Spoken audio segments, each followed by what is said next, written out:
ओम नमः सिद्धेभ्यः। तीन भुवन में सार वीतरागवे ज्ञानता, शिव स्वरूप शिवकार, नमः त्रियोग संहारिके। दौलत राम जी रचित ये 6 ढाला ग्रंथ है। तीसरी ढाल के आधार से हम यहाँ पर अपनी चर्चा चला रहे हैं। चौथी ढाल के आधार से कल हमने ज्ञान के 5 भेदों के स्वरूप को समझा था। मति ज्ञान, श्रुत ज्ञान, अवधि ज्ञान, मनः पर्यय ज्ञान और केवल ज्ञान। इन 5 ज्ञानों में से जो मति ज्ञान और श्रुत ज्ञान है वो तो परोक्ष ज्ञान है। बाकी के 3 ज्ञान प्रत्यक्ष ज्ञान है। लेकिन उसमें भी अवधि और मनः पर्यय ये देश प्रत्यक्ष हैं और केवल ज्ञान वो सकल प्रत्यक्ष है। अब केवल ज्ञान के स्वरूप को समझाने के साथ साथ दौलत राम जी ने बहुत सुंदर वाक्य लिखा और कहा, ज्ञान समान न आन जगत में सुख को कारण, इह परमामृत जन्म जरा मृत्यु रोग निवारण। यदि इस दुनिया में हमारे लिए कोई सुख का कारण है तो वो कौन है कि वो ज्ञान है। ज्ञान ही वास्तव में हमारे लिए सुख का कारण है। वह ज्ञान ही हमारे जन्म मरण का अभाव करने में समर्थ है। क्योंकि हमारा सबसे बड़ा दुख यदि कोई है तो वो है जन्म मरण, और ज्ञान उस जन्म मरण रूपी दुख का अभाव करने में समर्थ है। इसलिए ज्ञान को सकल सुख का कारण कहा गया, परम अमृत कहा गया है। जब हमें ये प्रश्न मन में खड़ा होता है कि कौन से वाले ज्ञान को कहा गया, मति श्रुत अवधि मनः पर्यय और केवल, इन 5 ज्ञानों में से कौन से ज्ञान को सुख का कारण कहा गया, तो हमें समझना चाहिए इन 5 ज्ञानों को सुख का कारण नहीं कहा, ज्ञानाभ्यास को सुख का कारण कहा है। ज्ञानाभ्यास का मतलब केवल ज्ञान की प्राप्ति का जो प्रयत्न किया जा रहा है, वीतराग दशा प्राप्त करने का जो प्रयत्न किया जा रहा है, सर्व सुखी होने की जो कोशिश की जा रही है, उसमें जो ज्ञान लगा है, उसमें जो हमारा उपयोग लगा है, वो उपयोग हमारा सुख का कारण है। वास्तव में हम भी समझते हैं जो धन पुण्य के उदय से हमको मिलता है, उस धन का जितना भाग हम भोग पाते हैं उतना तो भोग लेते हैं, और बाकी का क्या हो सकता है कि कुछ नहीं हो सकता, उसको नष्ट होना निश्चित है। क्योंकि धन की 3 गतियां बताई गई हैं, दान, भोग और नाश। आपको दान करना चाहिए, भोग करना चाहिए, और अगर दोनों नहीं कर पाए तो नियम से उसका नाश तो होना ही होना है। इसी प्रकार जो ज्ञान हमारा है वो ज्ञान या तो विषयों में लगता है या स्वाध्याय आदि में लगता है।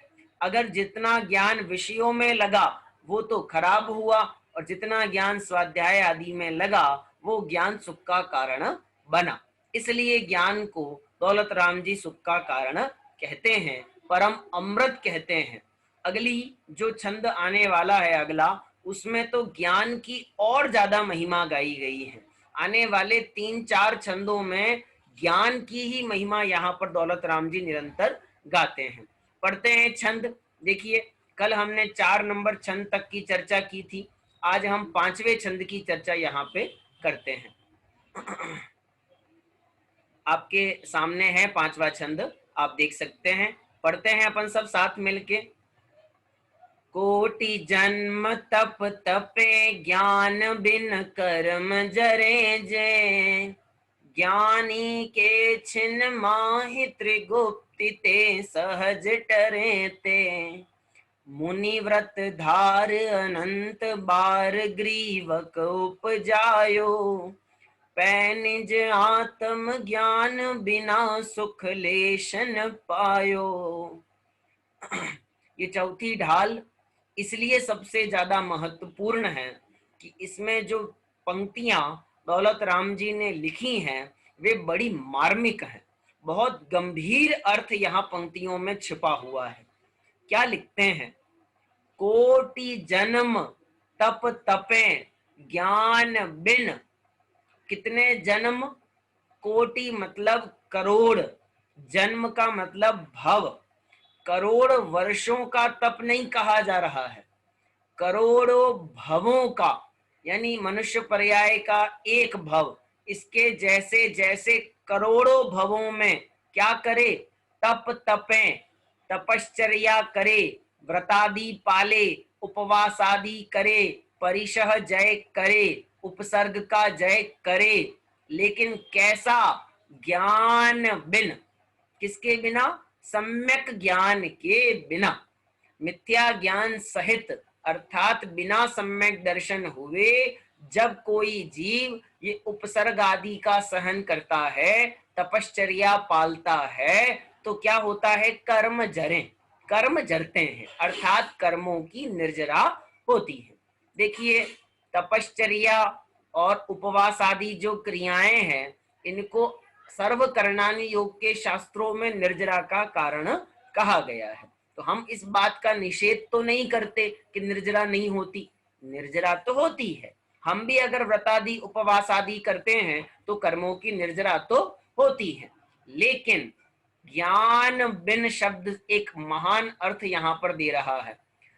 क्या कह रहा है, ज्ञान बिन जितना कर्म जरा, जे लिखा है ना अंतिम में पहली लाइन के, जे, जे मतलब जितना, कर्म जरे, जितना कर्म जरा, करोड़ों जन्मों तक ज्ञान के बिना, सम्यक ज्ञान के बिना, तपश्चर्यादि करने से जितने कर्म जरते हैं, ज्ञानी के छिन माही त्रिगुप्ति ते सहज टरे, ते, जे और ते, जे मतलब जितना और ते मतलब उतना, जितना कर्म बिना ज्ञान के करोड़ जन्मों की तपश्चर्या में खिरता है, ज्ञानी के उतना कर्म तो छिन माही, छिन माही का मतलब क्षण मात्र में, अंतर मुहूर्त में, त्रिगुप्तिते, तीन गुप्ती का पालन करता है ज्ञानी, मनोगुप्ती, वचन गुप्ती और काय गुप्ती, इन तीन गुप्ती का पालन करने से अंतर मुहूर्त में, क्या लिखा आगे शब्द बड़ा खतरनाक, सहज टरे, सहज खिर जाते हैं उतने कर्म तो। अरे, अज्ञानी जीव को करोड़ जन्मों की तपश्चर्या करनी पड़ रही है, तब जितना कर्म खिपा रहा है, ज्ञानी तो उतना कितने में खिला देता है, अंतर मुहूर्त में। ये किसकी महिमा है, ये ज्ञान की महिमा है। वहां कठोर तपश्चर्या का पालन और यहाँ केवल तीन गुप्ती का पालन, कोई विशेष उपवास आदि नहीं, कोई विशेष तपश्चर्या नहीं, कोई परिशह जय उपसर्ग जय नहीं, तो भी कर्म खिर रहे, और वहां इतना सब करते हुए भी जितना कर्म खिरा उतना तो ज्ञानी क्या कर देता है, क्षण मात्र में खिरा देता है। क्या गजब स्वरूप है ज्ञान का। ज्ञान हो जाने से, सम्यक ज्ञान की प्राप्ति हो जाने से, तपश्चर्या से होने वाले कर्मों की निर्जरा में गुणित गुणित वृद्धि होती है, गुणित गुणित वृद्धि, यानी अज्ञान दशा में जितने कर्म खिरते हैं, ज्ञान दशा में उससे कई गुना, अनंत गुना, असंख्यात गुना ज्यादा कर्म वो ही काम करने से खिरते हैं। क्या गजब स्वरूप समझिए। ज्ञानी भी उप आहार करता है, अज्ञानी भी आहार करता है, ज्ञानी भी विहार करता है, अज्ञानी भी विहार करता है। अरे, ज्ञानी भी उपदेश देता है, अज्ञानी भी उपदेश देता है, ज्ञानी भी तपश्चर्यादि पालता है, अज्ञानी भी तपश्चर्यादि पालता है, लेकिन अज्ञानी वही काम करते हुए जितना कर्म खिराता है उससे ज्यादा कर्म तो नया बांध लेता है, और ज्ञानी नया बांधता नहीं और पुराना पुराना खिराता जाता है। ये ज्ञान की अद्भुत महिमा है। और क्या लिखा, ये वाक्य जो अगला है ये बड़ा कठोर है लेकिन आगम सत्य है, अर्थात कर्णानुयोग में इसको कहा गया है, आगम में इसकी चर्चा है। क्या लिखा है, मुनि व्रत धार अनंत बार ग्रीवक उपजायो, कितनी बार मुनि व्रत धारा, अनंत बार। अरे, हमारे शास्त्र तो कहते हैं कि जितनी बार तूने मुनिपना लिया है उसके केवल पीछी कमंडल भी इकट्ठे करें। क्या कह रहा हूं? केवल पीछी कमंडल भी इकट्ठे करें तो सुमेरु पर्वत के बराबर ढेर लगे। इतने बार मुनिपना धारण किया, लेकिन मुनिपना धारण करने के बाद भी बिना सम्यक की प्राप्ति के, बिना सम्यक ज्ञान की प्राप्ति के कहां पहुंचा? 16 स्वर्ग है ना, 16 स्वर्गों के ऊपर 9 ग्रेवेयक हैं। क्या है? 9 ग्रेवेयक। 9 ग्रेवेयक के ऊपर होते हैं नव अनुदिश, नव अनुदिश के ऊपर होते हैं 5 अनुत्तर। ठीक है, ये स्वर्ग की व्यवस्था है। पहले क्या होंगे? 16 स्वर्ग, ठीक है, उसके बाद में 9 ग्रेवेयक, उसके बाद में 9 अनुदिश और उसके बाद में 5 अनुत्तर। क्या होते हैं? कुछ नहीं होते। जैसे 16 स्वर्ग होते हैं, ये सब क्या है? विमान है, देवताओं के विमान है। ऐसे ही 9 ग्रेवेयक भी विमान है, उसके ऊपर 9 अनुदिश भी विमान है और 5 अनुत्तर। सबने लगभग नाम सुना होगा सर्वार्थ सिद्धि का, है ना? वो सर्वार्थ सिद्धि कहाँ है? वो 5 अनुत्तर में सबसे बीच वाला भाग, विजय, वैजयंत, जयंत, अपराजित और सर्वार्थ सिद्धि, ये 5 नाम उस अनुत्तर, 5 अनुत्तर के होते हैं। अब जो कहने जा रहा हूं उसको ध्यान से सुनना। जो 5 सर्वार्थ सिद्धि के देव हैं, सर्वार्थ सिद्धि के केवल, वे एक भवावतारी होते हैं। एक भवावतारी का मतलब होता है अगले भव में उनको नियम से मुक्ति में जाना है। जो 5 अनुत्तर है उसमें सर्वार्थ सिद्धि अलग कर दी, बाकी बचे 4। ये 4 जो देव हैं 4 अनुत्तर के, ये 2 भवावतारी होते हैं। कितने भवावतारी? 2। मतलब अगला भव और उसके अगले भव में उनको नियम से मुक्ति हो जाएगी। जो 9 अनुदिश हैं वहां भी केवल सम्यक दृष्टि देव पहुंचते हैं, मिथ्या दृष्टि नहीं पहुंचते। सम्यक दृष्टि जीव ही वहां पर जन्म ले सकता है, मिथ्या दृष्टि जीव जन्म नहीं ले सकता। और सरल कर देता हूं, सम्यक दृष्टि केवल मुनिराज ही वहां पर जन्म ले सकते हैं। ऊपर ऊपर 9 अनुदिश और 5 अनुत्तर, यहाँ पर केवल और केवल मुनिराजों का जन्म होता है। यानी जो वर्तमान पर्याय में मुनि थे, तपश्चर्या अधूरी रह गई, साधना की अपूर्णता रही और आयु पूरी हो गई, तो कहां पहुंचे? सर्वार्थ सिद्धि में। 5 पांडवों में से 2 पांडव नकुल और सहदेव वो सर्वार्थ सिद्धि में विराजमान है, जो आगामी पर्याय में मुक्ति की प्राप्ति करेंगे। आगे चलते हैं। जो 9 ग्रेवेयक तक की बात है, पहले स्वर्ग से लगाकर 9वें ग्रेवेयक तक दोनों प्रकार के देव होते हैं। सम्यक दृष्टि भी होते हैं, मिथ्या दृष्टि भी होते हैं। जितने जितने इंद्र हैं यानी उनके राजा हैं, जितने जितने प्रतिन्द्र हैं यानी उनके राजा के सेकंड नंबर पोजीशन, ये सबके सब सम्यक दृष्टि हैं और अगली पर्याय में सबको मुक्ति में जाना है। पर जो सामान्य देव हैं, सामान्य देव के भी बहुत सारे भेद हमारे शास्त्रों में, तत्वा सूत्र आदि ग्रंथों में लिखे हुए हैं, वैमानिक भेद, वैमानिक देवों के, है ना? तो उन देवों में मिथ्या दृष्टि भी होते हैं, सम्यक दृष्टि भी होते हैं। आप बिल्कुल ऐसा नहीं समझना कि हम जैनों का अधिकार है स्वर्ग में जाने का। अजैन लोग भी स्वर्ग में जाते हैं, जा सकते नहीं कह रहा हूं, जाते हैं, क्योंकि वे भी अपने परिणामों में कदाचित इतनी मंद कषाय रखें तो वे भी स्वर्ग में जाते हैं।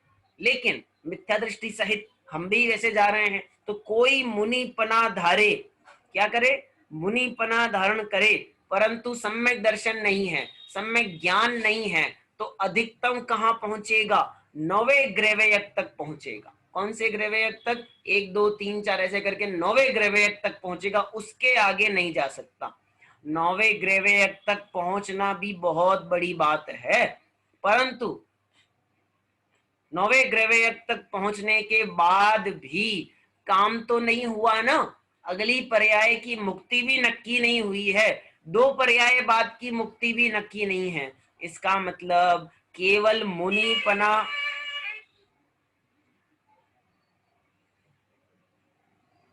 इसका मतलब केवल मुनिपना धारण करने से कुछ नहीं होता। मुनिपना धारण करने के साथ साथ सम्यक्त्व का होना भी अनिवार्य है। ये बात यहाँ पर हमको दौलत राम जी समझाना चाहते हैं। समझने की बात इतनी है, क्या लिखा, मुनि व्रत धार अनंत बार ग्रीवक उपजायो। मुनि व्रत धारण किए अर्थात बाह्य में पंच महाव्रतादि अंगीकार कर लिए तो कहां तक पहुंच गया, अंतिम अंतिम 9वें ग्रैवयक तक पहुंच गया। यही बात दौलत राम जी एक बार फिर कहेंगे, अंतिम ग्रीवक लौ की हद पायो अनंत बिरिया पद पर सम्यक ज्ञान न लादो दुर्लभ निज में मुनि साधो। ये 5वीं डाल की पंक्तियां हैं। कहां तक पहुंचता है, अंतिम ग्रीवक जो 9वां ग्रैवयक है वहां तक पहुंचता है। कितनी बार गया है, अनंत बार गया है, एक बार दो बार नहीं, अनंतों बार वहां जाकर के आ गया। लेकिन फिर भी बिना सम्यक ज्ञान के कोई काम हमारा नहीं हुआ। अर्थात सर्व सकल कार्यों की सिद्धि, सकल कार्यों का यथार्थ फल सम्यक ज्ञान के होने पर ही प्राप्त होता है। ये यहाँ पर दौलत राम जी हमको समझाना चाहते हैं। फिर सुनिए, मुनि व्रत धार अनंत बार ग्रीवक उपजायो पै निज आत्म ज्ञान बिना। पै मतलब फिर भी, निज आत्म ज्ञान बिना सुख लेश न पायो। बिल्कुल भी सुख नहीं मिला। क्या बात करते हैं, स्वर्ग में चला गया, 9वें ग्रैवयक तक चला गया, 16 स्वर्गों से भी ऊपर, और फिर भी क्या कह रहे हैं, सुख लेश न पायो, उसे रंच मात्र भी सुख की प्राप्ति नहीं होती। तो क्या स्वर्ग में सुख नहीं भोगता होगा, स्वर्ग में विषय भोगों का आनंद नहीं लेता होगा? लेता होगा, मजे से भोगता होगा, पर जिस सुख की प्राप्ति करने के लिए मुनिपना धारण किया उस सुख की प्राप्ति तो नहीं हुई। इसलिए यहाँ दौलत राम जी लिखते हैं, सुख लेश न पायो। हमने मुनिपना क्यों धारण किया था? हमने मुनिपना धारण किया था आत्म सुख की प्राप्ति करने के लिए, अविनाशी शाश्वत सुख की प्राप्ति करने के लिए, अनंत सुख की प्राप्ति करने के लिए। लेकिन वो तो मिला नहीं। और मिली क्या, ऐसे बोलते हैं ना कि जीवन में गए तो क्या मिला, कि जूठन मिली और उसमें अपने आप को संतुष्ट मानता है। ए धिक्कार है हमारे जीवन को, जूठन खा करके भी अपने आप को संतुष्ट मानता हूँ। जूठन क्यों कह रहे हैं? क्योंकि ये विषय भोग जो हम भोग रहे हैं, हमसे पहले कितने ही जीवों ने इन विषय भोगों को भोगा है। केवल भोगा नहीं है, भली प्रकार भोग भोग कर छोड़ दिया है। ऐसे विषय भोगों को भोग कर हम क्या हो रहे हैं, मस्त हो रहे हैं। इसलिए यहाँ दौलत राम जी लिखते हैं, सुख लेश न पायो। समझ लीजिए, केवल तपश्चर्या करने से काम नहीं चलेगा, सम्यक ज्ञान होना चाहिए। केवल मुनिपना लेने से काम नहीं चलता, सम्यक ज्ञान होना चाहिए। हम किसी मुनि के ऊपर आक्षेप खड़ा नहीं करते, हम आपके तपश्चर्या उपवास आदि व्रतादि पे आक्षेप नहीं लगा रहे हैं। हम तो वो बात कह रहे हैं जो आगम कह रहा है कि सम्यक ज्ञान है तो मुनिपना, तपश्चर्यादि, व्रतादि, श्रावकपना, उपवास आदि, अष्ट मूल गुण, ये सब काम का है। और यदि ज्ञान नहीं है तो ये सब क्या काम का। एक सोचने की बात देखो, मैं आपसे कहता हूं, कोई ऐसा व्यक्ति है ना, अनेकों दुनिया में ऐसे मत हैं जो रात्रि भोजन करने का निषेध करते हैं। वे कहते रात को नहीं खाना चाहिए, कंद मूल नहीं खाना चाहिए। हम भी यही कहते हैं, कंद मूल नहीं खाना चाहिए, रात्रि भोजन नहीं करना चाहिए। तो वो, उसे डॉक्टर ने कहा है या उसे उसके बाबा जी ने कहा है या उसके धर्म में लिखा है कि भी रात्रि भोजन नहीं करना, और वो नहीं करता है ना। या फिर किसी के दुकान की शिफ्ट ऐसी है कि रात में खाना नहीं खा सकता, शाम को ही खाना पड़ता है। किसी की नौकरी ऐसी है कि उसको ऐसा खाना खाना पड़ता है, तो उसको रात्रि भोजन का त्याग है कि नहीं है? उसको रात्रि भोजन के त्याग से होने वाला पुण्य बंधेगा कि नहीं बंधेगा? बंधेगा, बिल्कुल बंधेगा। लेकिन जो बुद्धि पूर्वक जान कर उसके दोषों को समझकर उसका त्याग करता है, उसको जितना पुण्य बंधता है उससे तो कम बंधेगा। यानी हम ये जान लेवें, ये समझ लेवें कि आलू खाने में ये दोष है, कंदमूल खाने में ये दोष है, और फिर हम उसका त्याग करें तो हमको त्याग कहलाएगा। लेकिन कोई खाता ही नहीं है, पसंद ही नहीं है, तो उसके भी तो त्याग ही हो गया ना, कि नहीं, उसका त्याग त्याग नहीं कहलाता। त्याग बुद्धि पूर्वक किया जाता है, अबुद्धि पूर्वक सहज पने जो छूट जावे उसका नाम त्याग नहीं है। तो यहाँ पर यही समझना, ज्ञान के बिना किया गया तपश्चरण व्यर्थ कहलाता है। अब व्यर्थ कहने में क्या समस्या है कि हम सब लोगों को लगने लग जाएगा फिर तो हमारा करना धरना सब बेकार हो गया, हम तो कुछ कर ही नहीं सकते। अब हमने 10 लक्षण में जितने व्रत किए, पंचमेरु के, 3 रत्नत्रय के, ये सब तो हमने क्या कर दिया, एक झटके में जीरो के खाते में डाल दिया। ऐसा कहने में लोक व्यवहार में आपत्तियां खड़ी होती है, इसलिए उसको थोड़ा सा घुमा करके बोल दिया कि कोटि जन्म तप तपे ज्ञान बिन कर्म जरे जे, और ज्ञानी के तो इतना कर्म क्षण मात्र में खिर जाता है। और फिर अगली पंक्ति में लिखते हैं, मुनि व्रत अनंत बार धारा है और ग्रेवयक तक अनंत बार पहुंचा है, परंतु फिर भी सम्यक ज्ञान के बिना, आत्मज्ञान के बिना सुख लेश न पायो। इस छंद की सबसे अच्छी बात यह है कि यहाँ दौलत राम जी ने सम्यक ज्ञान के बजाय आत्मज्ञान शब्द का प्रयोग किया है। लिखा है ना, सम्यक ज्ञान बिना सुख लेश न पायो नहीं लिखा, पै निज आत्म ज्ञान बिना सुख लेश न पायो, ऐसा लिखा है। अर्थात सम्यक ज्ञान का दूसरा अर्थ है आत्मज्ञान, स्वपर का भेद विज्ञान, वो है तो फिर सुख की प्राप्ति होना निश्चित है।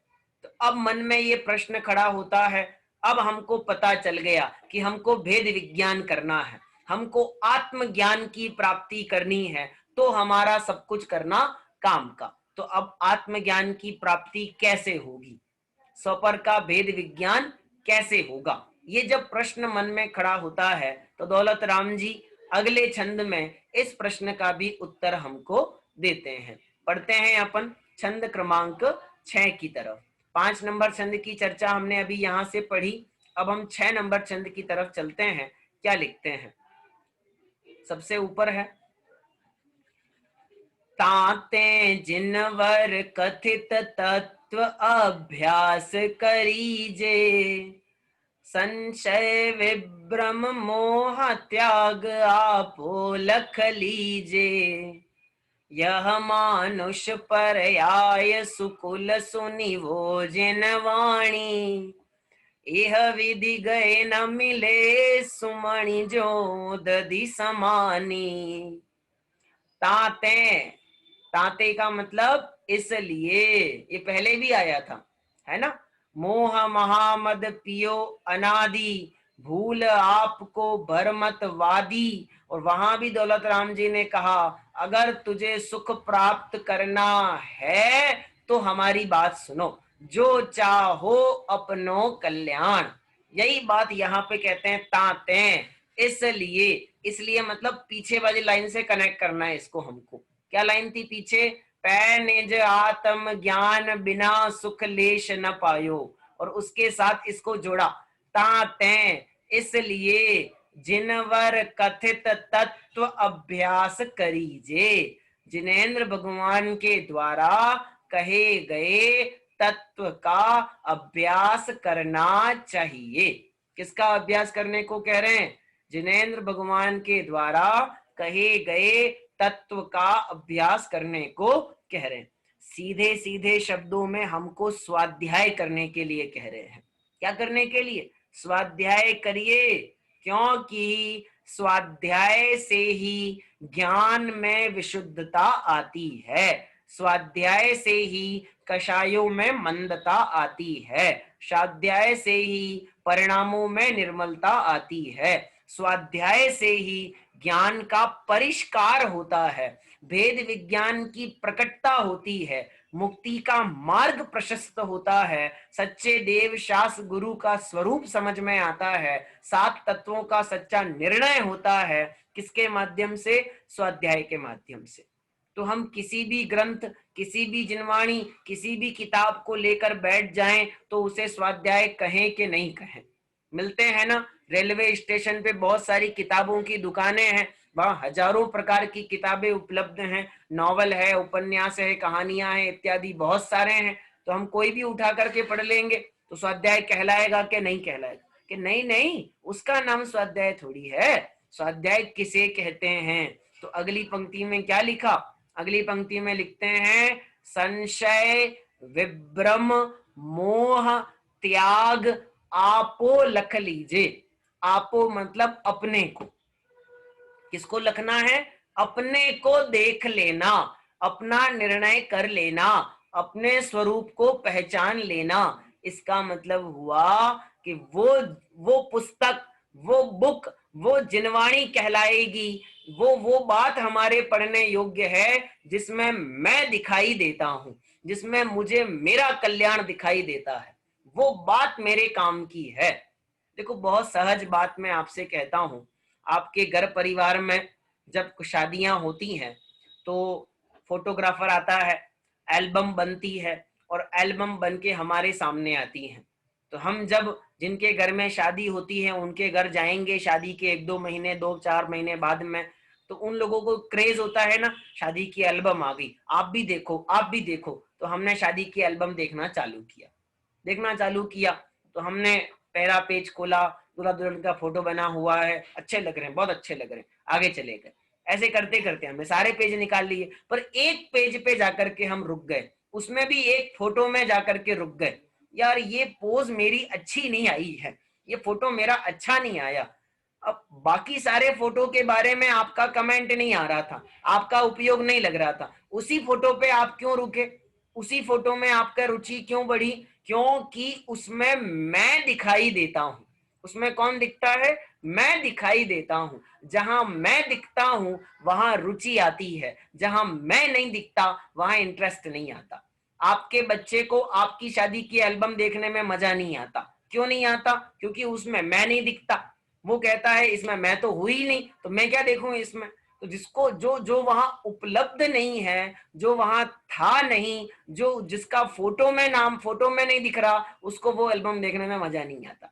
इंटरेस्ट, मजा तब है कि जब इसमें कौन दिखना चाहिए? मैं दिखना चाहिए। यानी जिनवाणी वो कार्यकारी है, वो का मतलब हम किसी और जिनवाणी की बात नहीं कर रहे, मतलब आगम जिनवाणी का अभ्यास वो कार्यकारी है कि जहां मुझे जिनवाणी की कही गई बात में मैं पना दिखाई देता है कि ये बात किसके लिए कही जा रही है? मेरे लिए कही जा रही है। ये बात किसको लक्ष्य करके कही गई है? मेरे लिए कही गई है। तो हमें किया गया स्वाध्याय कार्यकारी होता है।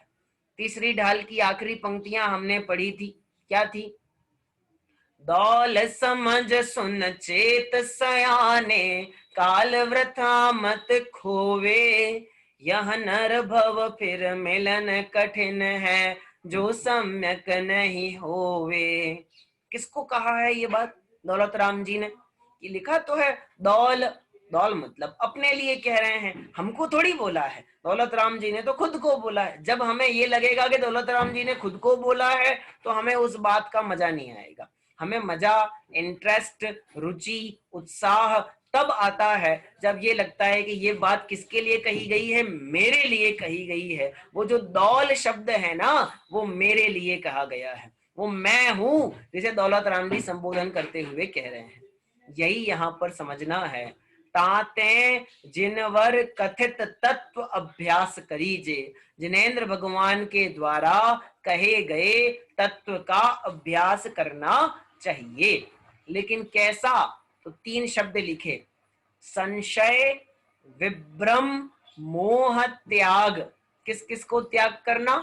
पहला नंबर संशय, दूसरा नंबर विभ्रम और तीसरा नंबर मोह। ये 3 दोष हैं ज्ञान के। कितने दोष हैं? 3। पहला नंबर संशय। संशय का मतलब होता है जहां अनिश्चय का ज्ञान प्रवर्तता है। अनिश्चय का ज्ञान का मतलब होता है जहां हम ये निर्णय नहीं कर पाते हैं कि वो सांप है कि रस्सी है ना? जब नदी किनारे आप गर्मी के मौसम में जाते हैं, चमकती हुई धूप पड़ रही है, तो नदी किनारे चमकता हुआ चांदी जैसा हमको कुछ दिखाई दिया, तो हमने ये समझा कि ये चांदी है, और जब उठा करके देखा तो वो तो सीप निकली। सीप के ऊपर भी चांदी जैसा चमक लगी होती है। तो वह सीप है कि चांदी है, रस्सी है कि सांप है, ये जो अनिर्णय की अवस्था है इसे क्या कहते हैं? संशय। इसका मतलब यही भगवान सच्चे हैं कि वो वाले हैं, यही वस्तु का स्वरूप सच्चा है कि दूसरा है, यही मोक्ष का मार्ग है कि दूसरा है। जब ज्ञान, जब हमारा उपयोग ये निर्णय नहीं कर पाता और बीच बीच में झूलता रहता है, अटकता रहता है, तो उसका नाम क्या है? संशय। जब तक संशय है तब तक आप अपने आप को निर्भर नहीं कर सकते। होता है ना ऐसा, दुकान पे रात को बंद करते समय ताला लगा करके आप आए, लेकिन थोड़ा सा 4 कदम 10 कदम आगे चले और आपको डाउट हुआ मैंने ताला लगाया भी कि नहीं लगाया, लगाया भी कि नहीं लगाया, तो फटाक से आप वापस जाते हो और फिर ताला चेक करके वापस आ जाते हो। फिर दिमाग में कदाचित ये आ जावे लाइट बंद की थी कि नहीं की थी, क्या पता भूल गया। ये जो अनिर्णय की अवस्था है, ये अवस्था हमको दुखी करती है, ये अवस्था हमको हमारे जो लक्ष्य है उसकी तरफ जाने नहीं देती। हमें क्या करना पड़ेगा? नक्की करना पड़ेगा, सत्यार्थ स्वरूप का निर्णय करना पड़ेगा। इसलिए कह रहे हैं संशय का त्याग करिए। संशय से भी खतरनाक ज्ञान अगला वाला है, विभ्रम। विभ्रम का मतलब विपरीत ज्ञान। संशय में तो क्या हो रहा था? डाउट चल रहा था, ये है कि ये है। और विभ्रम में तो नक्की कर लिया उसने, पक्का कर लिया कि ये तो चांदी ही है तो सीप, और मान क्या लिया कि चांदी है। इसका नाम है विभ्रम। और सुनिए, होता है कभी ऐसा, रात्रि के काल में, रात के समय में हवाएं चल रही हो और आपके घर के आसपास खेतों में कोई पेड़ लगा हो जिसके सारे पत्ते झड़ गए, है ना, और वो लाइट जली और लाइट के अंदर वो पेड़ जो है ना, वो हमको ऐसा दिखता है कि जैसे कोई भूत खड़ा है, कोई भयंकर भूत खड़ा है। उसकी 2 शाखाएं हैं तो ऐसे लगता है हाथ आ रहे हैं, उसके ऊपर ऐसे ऐसे 2 शाखाएं नहीं तो सींग निकले हुए हैं, और अनेक प्रकार की कल्पनाएं हम वहां पे कर सकते हैं। लाइट कम है ना, डिम लाइट है, रात का समय है, चंद्रमा की रोशनी आ रही है, तो उसमें वो जो फोकस है वो हमको ऐसा दिखता है विषय जैसे कि भूत है। कोई भी कुछ भी हवाएं आवाज सुनाई दी, हवा की भी, चिड़िया की भी, कबूतर की भी, चमगादड़ की भी, लग भूत है भूत है। ये अनिर्णय की अवस्था से भी ऊपर नक्की कर लिया, पक्का ही कर लिया उसने कि यही सही है, जो गलत है उसका नाम है विपरीत ज्ञान, यानी विभ्रम। और तीसरा नंबर है मोह। ज्ञान होना और ज्ञान में मोह का जुड़ना। ज्ञान करने में कोई दोष नहीं है, वस्तु को जानने में कोई दोष नहीं है, लेकिन जब उसमें हमारा मोह जुड़ जाता है, वहां से राग द्वेष के विधान और विस्तार चालू हो जाते हैं। यानी कि आपने किसी कपड़े को, सोने चांदी के जेवरात को, किसी मकान को देखा तो कोई आपत्ति नहीं, देखते ही तो है, देख लिया, लेकिन आपने उसमें क्या जोड़ा? ऐसा मकान तो मेरा होना चाहिए, मैं भी अपने लिए ऐसा मकान बनवाऊंगा, मैं भी ऐसा करूंगा, मैं भी वैसा करूंगा। ये जो हमने कल्पनाएं की, ये जो हमने प्लानिंग करना चालू कर दी, हमने किसी कपड़े को देख के ऐसा कपड़ा तो मैं सिलवाऊंगा, ऐसा हार तो मेरे गले में होना चाहिए, हमने उसके साथ जानना और जानने के साथ में उसमें मोह कर दिया। जैसे ही जाना तो कोई दिक्कत नहीं थी, लेकिन जैसे उसमें मोह जुड़ गया तो समस्याएं खड़ी होना चालू होगी। ज्ञान दुख का कारण नहीं है, ज्ञान के साथ जुड़ा हुआ मोह दुख का कारण है। तो ज्ञान कैसा काम का? कि 3 दोष से रहित ज्ञान होना चाहिए, संशय, विभ्रम और मोह। इनको त्याग करो और किसको देखो? आपो लख लीजिए, अपना निर्णय करना चाहिए। तो फिर से पढ़ो क्या लिखा दौलत राम जी ने। ताते जिनवर कथित तत्व अभ्यास करीजे, संशय विभ्रम मोह त्याग आपो लख लीजे। इसलिए यदि आपको आत्मज्ञान की प्राप्ति करनी है तो जिनवर कथित तत्व अभ्यास करीजे, है ना। पढ़ते हो आप बारंबार, 16 कारण भावनाओं में भी ज्ञानाभ्यास करने की भावना कही गई है। पढ़ा होगा ना आपने, ज्ञानाभ्यास ये भावना है 16 कारण भावनाओं में। अर्थात समझो कि बिना ज्ञानाभ्यास के ये मनुष्य भव की सार्थकता नहीं है। अभी नीचे के जो 2-3 छंद और आने वाले हैं ना, इसमें ज्ञान की ही और महिमा गाई जाएगी। अभी 6वें छंद की जो 2 पंक्तियां हमें और लेनी है, उसमें मनुष्य पर्याय में हमको कितने उत्तम संयोग मिले हैं इनकी भी चर्चा है।